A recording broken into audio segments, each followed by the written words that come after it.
Mother, tell your children not to walk my way. Hello all, and this is of course Truthslayer with a review of No Surrender. Yes, I know it's a little late.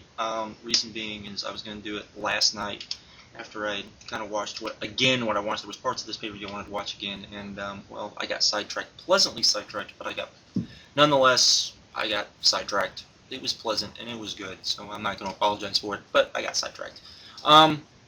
So let's get started with this. Let's get started reviewing this, TNA's latest pay-per-view. We started the night with the tag team titles match, Sting and Kurt Angle versus Pac-Man Jones. Originally, I didn't really like this being placed here, but after watching it again, I think I understood it a little better. Pac-Man and Ron Killings, of course, won. Sting turning on Kurt Angle in a way that actually kind of made sense, so I like that. I like the way this was booked. It didn't go very long. It went a little less than 6 minutes, but it made sense. They did a good job of booking with the fact that basically Pac-Man couldn't necessarily wrestle, wouldn't be able to wrestle, but I liked it. I thought this was good. The only problem I had was, TNA production values.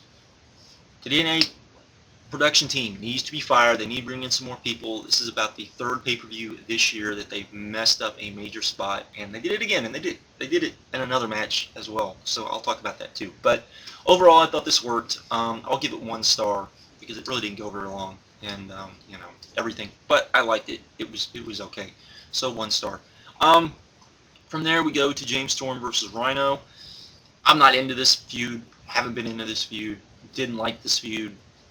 Liked the match. The match was okay in my opinion. I probably didn't like this as much as other people did, but that's just my own personal thing.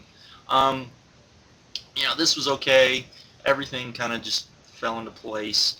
I felt it was a little better than their last match, which is kind of surprising since their last match was, kind of hardcore match, and this really wasn't. But oh well. But this was kind of sloppy in places too, so I'll go 2 3/4 on this.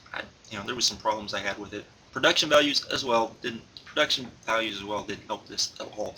Nor did they help the next match. Robert Roode and Miss Brooks with Kazarian. Okay. I liked this match for the most part, except if you saw MB's review of this, you heard him talk about me and Crazy Mike saying that we liked this match except when Robert Roode was on offense, and I stick by that. Robert Roode to me is boring. He's proving again and again he's boring. I don't get it. I don't know why I am one of the few people that don't like this guy. I don't like him. He goes out there. He basically does a slow, methodical WWE pace, which is fine, but he doesn't do a good job of it. He needs to change his moveset around or something. There's just something there that's not clicking with me. But I did like Kazarian. Kazarian really kept me in this match. I really liked that. My other big problem with this match is they kept moving to Miss Brooks and showing Miss Brooks at really bad times, and you were missing stuff that was going on in the ring. TNA production team. Go watch a WWE event. Look how they do this when something like this happens. They wait till both guys are like on the ground. They wait until a guy is posing for the crowd to look in on the woman so the woman can look all concerned and stuff. Look how they do it, because you didn't do a very good job of it. But this was still an okay match in my opinion, minus those, and I'll go 2 3/4 on that as well. After that, we had the second Kurt Angle match. Kurt Angle versus Jay Lethal. Big thumbs up to TNA for this. Everything for once in TNA worked well. TNA and West did a great job of selling the fact that if Jay Lethal won, this would be a huge upset. All of that. West went a little overboard and kind of tipped the hat of what the ending was going to be, but I didn't mind it too much. I thought West did a really good job with this. Thought everything worked really well. I really liked this match. Wasn't great though. I think it could have gone a little longer, and you could see the ending coming, so that the ending wasn't that big of a surprise. So that kind of takes away from it too. But this was definitely, in my opinion, maybe the match of the night.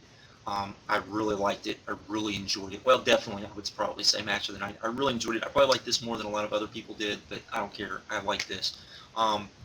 3 3/4 stars. So there, that tells you how much I liked it. From there we went to Chris Harris versus Black Reign. This was a slight improvement over their last match, but they also included the Black Reign Rat, the Arctic Fox. This was horrible. This was bad again. Oh God, this was bad. This gets half a star. This was the trash of the night, no question about it.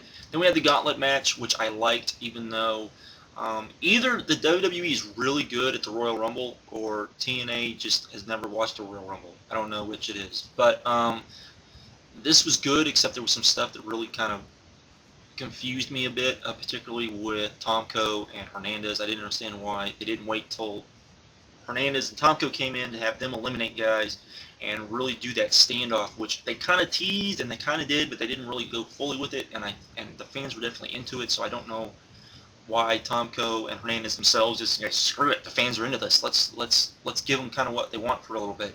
But overall, I did like this. I thought this was good. I thought it served its point.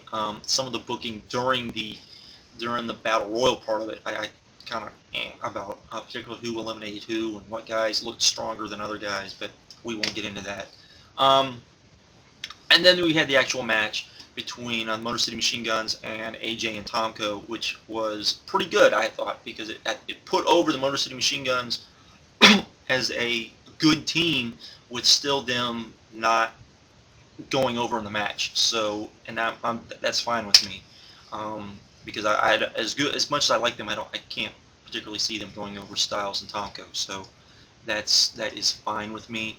I liked this. I'll give this 3.5 stars. I thought this was entertaining, and I would ask this to anyone that's watching: what would you guys think if, for No Surrender, they basically did 3 of these gauntlet matches, one for the tag team titles, one for the X Division title, one for the world title, to determine the #1 contender for Bound for Glory, similar to what WWE does with the Royal Rumble, and then of course have the 3 title matches, of course, on this pay-per-view as well, keeping it to 6, bringing in guys from Mexico and Japan to kind of fill out the rosters a little bit. I think that would work. I think that would gimmick up this pay-per-view a little bit, the same way myself and PS Powers have both said that if they gimmicked up some of the pay-per-views, it might sell the pay-per-views a little better. Just a question out there to you guys, see what you guys think. From there, we went to Christian Cage versus Samoa Joe. I was so digging this match. I was so into this match. It wasn't funny. I liked this. This was better than their first match earlier this year, no question, going into this, except the ending. And then the ending came, and it pretty much kind of, the rest kind of didn't ruin the match, but it did make the match. The match would have been really good if for example, just to explain how I would have booked this. I would have let Christian go over Joe. And I'm a big Joe fan. I keep saying, oh, Joe needs to win. But see, this is what I would have done. I would have had Christian go over Joe in some, not cleanly, cheating something, and then Joe snap and do what he did, and then Morgan coming out and that whole bit. And I think it would have worked better. You would have given the fans kind of a real ending, which would have helped this match, made this match better, in my opinion. That's just me. But still, I really liked this. 3.5 stars. And it's getting that because of the ending, because it really didn't have a real ending, in my opinion. But there you go. And from there, we went to the tag title match, or the world title match, which was Kurt Angle versus Abyss. This was slow, definitely, and prodding. I didn't really like the way they booked it, but I did like the match. I thought the match was good, but there was a lot of, I don't understand why they didn't have Abyss just beat the hell out of Kurt Angle since this was his 3rd night, and then have Messinas or whatever his name is, show up and cost Abyss the match. Even if he pulled him up under the ring, and then Abyss pulled himself out, and then he's all beat up, and then Angle pins him, I would have liked that better, going through this and having Abyss basically go over Abyss the way he did. I think would have made the whole, Kurt Angle defending 3 titles a little more believable.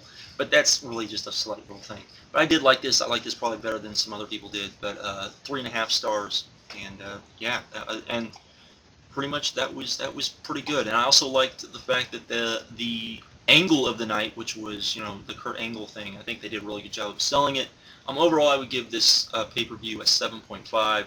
I did think it was good. Didn't have anything great on it, though. That's why I'm only giving it a 7.5. But I did feel it was the best pay-per-view TNA's put on this year. Probably a lot of people don't agree with that, but in my opinion, this was the one I enjoyed the most. So 7.5, which is still a good pay-per-view, but not something I definitely would recommend. If you go to my homepage now, you will see how my rating system works. I kind of wrote it out. So anyways, that's all, and I'll talk to you later.